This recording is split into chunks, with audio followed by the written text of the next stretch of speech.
Merhaba arkadaşlar, PES Sevenler Birliği kanalına hoş geldiniz. eFootball 2024'te bugün bitecekler ve yarın bizleri bekleyenler neler? Bu videomuzda onlara bakacağız arkadaşlar. Ve oyunda büyük güncellemeye bir hafta kaldı. Yarın değil, haftaya Perşembe oyun bakıma girecek arkadaşlar. Birkaç gün bakımın sürmesi bekleniyor. Konami'den hala bir açıklama yok. Oyun ne zaman, saat kaçta bakıma girecek? Kaç gün bakımda kalacak? Sadece sızan bilgiler var. İşte konsolda daha erken açılabileceği, mobilde bakımın biraz daha birkaç gün daha fazla sürebileceği yönünde ama umarız yarın Konami'den bir açıklama gelir. Çünkü büyük güncellemeye, eFootball 2025 güncellemesine sadece bir hafta kaldı. Oyunun adında tabii 2025 sayısını artık kullanmayacak Konami ama her sene yaptığımız büyük güncelleme haftaya gerçekleşecek. Oyunda bugün biteceklere bakmadan önce pazartesi gelen Epic pakete kısaca bir değinmem gerekirse arkadaşlar, Stojkovic, Inzaghi, Raul geldi. 102 seviyeye kadar, 103 bile değil arkadaşlar, 102 seviyeye kadar çıkan Epic futbolcular. Çok heyecan verici bir Epic paket olmadı ne yazık ki. Oyunda bugün biteceklere baktığımızda Cuma günü gelen 3000 eFootball puanı hediyesi olan mesaj var. Bugün son, eğer almadıysanız bu mesajda yayını izle yazısı yazar arkadaşlar. Tıklayıp anında 3000 futbol puanı verilmekte. Bugün alabilirsiniz, yarın kaldırılmış olacak. Geçen hafta gelen yaz transferleriyle alakalı Showtime paketi vardı. Belki bunun devamı da gelebilir. Eğer açılımlar çok olduysa Konami belki devam da etmek isteyebilir. Bu oyuncular çok yüksek seviyeli değil. 103-104 gibi çok ilginç seviyelere çıkmıyorlar. Bazılarının kendine has değişik becerisi var. Örneğin Olise bomba şut becerisiyle geldi bu kartında. Geçen hafta gelen Player of the Week paketinin bugün son günü. Yarın yeni bir Player of the Week paketi karşımızda olacak. Geçen hafta ligime eklenenlere baktığımızda Lampard, Adriano, Menyan gibi yüksek seviyeli isimler eklenmişti. Bunların bugün son günü. Yarın yeni isimlerin eklenmesi bekleniyor. Etkinliklere baktığımızda bugün süresi bitecek. Sadece 2 tane etkinlik var. Bir tanesi Player of the Week açma hakkını kazandığımız etkinlik, her perşembe gelen. Diğeri de 50 futbol parası kazandığımız etkinlik. Sadece 2 etkinliğin bugün süresi dolmakta. Mağazada 3 futbolcu da kaldırılacak arkadaşlar. Almayı düşünüyorsak bugün almamız gerek. Yarın bu 3 futbolcu mağazadan kaldırılacak ve mağazada hiçbir oyuncu kalmayacak ne yazık ki. Yeni hesaplara başlangıç görevleri 1 ve başlangıç görevleri 2 diye Konami hediyeler vermekte. Onu da oyundan kaldırıyor. Eğer yeni bir hesap açmayı düşünüyorsanız arkadaşlar, bugün açarsanız başlangıç görevleri 1 ve 2'den bazı hediyeleri alabilirsiniz. 200'e futbol parası, yanında GP, DP, 70'lik menajer gibi hediyeler vardı. Oyuna yeni başlayan hesapların kadrosunu güçlendirmesi için güzel bir hediyeydi. Ama yarından itibaren artık başlangıç görevleri 1, 2 gibi şeyler oyunda olmayacak arkadaşlar. Yani yarından sonra yeni bir hesap açmayı düşünürseniz, yedek hesap, bu olmayacak. Bu hediyeleri alamayacağız o hesaplarımıza. Yarına geçtiğimiz zaman her perşembe olduğu gibi haftalık bakım var. Oyun Türkiye saatiyle sabah 5'te bakıma giriyor. En geç Konami 11'de açılacaklar ama çoğu zaman 11'den önce açıyorlar. Önce Japonları açıyorlar. VPN'le tabi giriş yapabiliyoruz. Sonrasında diğer ülkelerde oyunu açacaklar arkadaşlar da aslında önemli olan haftaya olacak o büyük güncellemeden sonra bakım ne zaman bitecek? Bitecek, oyun açılacak, sonra çökmeler de yaşanabiliyor. Özellikle de kampanyalar, hediyeler olduğu zaman ve oyunu merak edip neler değişti diye giren çok fazla kişi olduğu için haftaya oyunun çökme durumları yaşanabilir. Bundan dolayı da Konami ülkelere göre sırayla oyunu açacakmış. Her ülkede aynı anda şu anda açmıyor ama haftaya zaten hiç açmayacaktır arkadaşlar. Haftaya o bakımdan sıkıntılı şeyler bizleri bekliyor. Umarız güzel bir hafta, güzel bir oyun karşımızda olur. Hediyelerle, kampanyalarla başlarız. Oynanış anlamında düzeltmeler yapmaları lazım. Sunucu anlamında büyük sıkıntı var. Takılmalar falan yaşıyoruz. Örneğin internetiniz çok iyi ama ne yazık ki böyle takıla bazı maçları oynuyor. Muhakkak olursunuz arkadaşlar. Özellikle de eFootball Ligi oynuyorsanız orada online maçlarda bu sorunu çok yaşamaktayız. Bu sunucu işine el atmaları lazım. Japonlara falan bakıyoruz. Yani çok akıcı oyunlar oynuyorlar. Ya da bazı ülkelerdeki yayıncı arkadaşlara baktığımızda ya hiç takılma yok. Akıyor. 4 sinyal 5 sinyal gücünde rakipler var. Rahatlıkla da maçlarını oynuyorlar. Oyuncuları rahat kontrol ediyorlar. Bir de oyunculara mesela o tarz insanlar top kontrolü falan basıyorlar. Yükseltiyorlar. Biz bassak ne işe yarayacak ki? Zaten takıla zar zor oyunu oynuyoruz. Oyuncunun top kontrolü 100 olsa da çok işimize yaramıyor. İstediğimiz gibi bazen kontrol edemiyoruz. Oyuncuları güçlendirmemizi bile etkileyen sorunlar.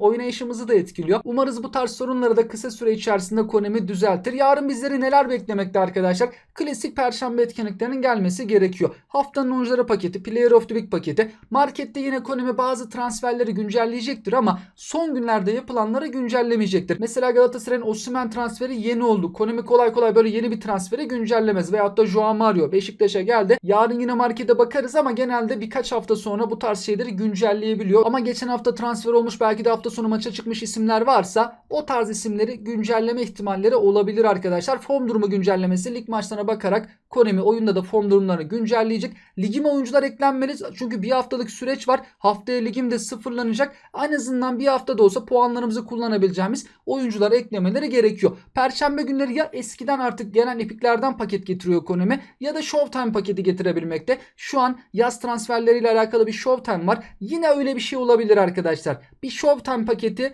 veyahut da eskiden gelmiş epiklerden bir pakete getirebilir. Pazartesi geleceklerde Perşembe gününden açıklanmakta. Yarın da bunları öğrenebiliriz arkadaşlar. Peki yarın Player of the Week paketi geldiğinde kimler olabilir? Bununla alakalı maçlara baktığımızda öne çıkan isimler kimler? Birkaç tane güzel isim var ama pakette istemeyeceğimiz birçok futbolcu da yer alacak gibi gözüküyor arkadaşlar. Konami'nin seviyeleri kesinlikle yükseltmesi lazım. Örneğin Napoli takımında Anguissa, Frank Zambo Anguissa güzel maç oynadı. Yarın Player of the Week'e gelmeli ama 93-94 seviyeli de artık gelmesin. Seviyesini yükseltmesi lazım çünkü epiklerde, Showtime'larda seviyeler yükseldi. Player of the Week'in o zaman bir önemi kalmıyor. Buna da el atması lazım. Bunu da düzeltmesi lazım Konami'nin. İngiltere Ligi'nden başlayacak olursak arkadaşlar, Brentford'da Mbeumo 2 gol attı. Sağ açıkta oynadı futbolcumuz. Yani şimdi gelirse böyle artık düşük seviyeli gelmesin. Daha önce gelen bir kartına baktığımızda 93 seviyeli. Yani umarız artık yükseltir Konami. Manchester United kendi evinde Liverpool'a kaybetti. Liverpool vites arttırabilirdi. Biraz rolanti oynadı. Casemiro'nun çok kötü oynadığı bir maçtı.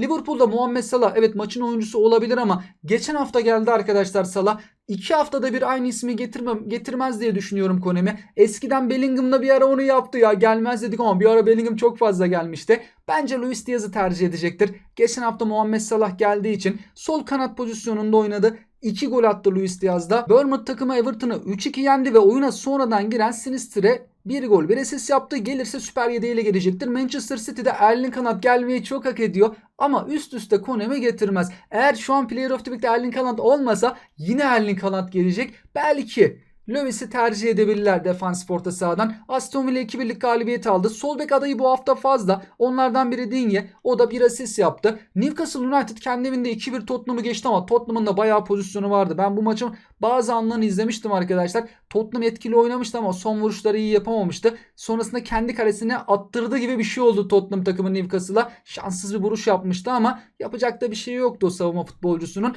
Bu maçta Pop gol yese de bayağı bir kurtarış yaptı. Geldik Barcelona'ya. Barcelona takımı çok farklı galibiyet aldı. Lige de fırtına gibi başladılar. Teknik direktörlerini değiştirdiler. Flick'le çalışıyorlar artık. Rafinha Flick döneminde coştu. Birçok futbolcu etkili oynamakta. Bu maçta maça damga vuran isim Rafinha. 3 gol attı arkadaşlar. Hatta bu maçta Barcelona 7 değil 17 tane de gol atabilirdi. Daha da fazla atabilirdi. Çok fazla gol kaçırdılar. Mesela Olmo daha da fazla gol atabilirdi. Bir golü var ama kaçırdıkları da var. Barcelona takımı 23 şut çekti. 11'i isabetli. Rakibin 4 şutu var. Sadece 1'i isabetli. Tek taraflı ve rakibini çok ezen bir futbol sergiledi Barcelona. Bu maçtan gelecek isim Rafinha olacaktır. 3 gol 1 asist 4 gole katkı sağladı. Umarız Konami seviyesini bayağı bir yükseltir. Belki güçlendirici bile ekleyebilir arkadaşlar. İspanya Ligi'nde Osasuna 3-2'lik galibiyet aldı. Burada stoper futbolcusunun bir golü var.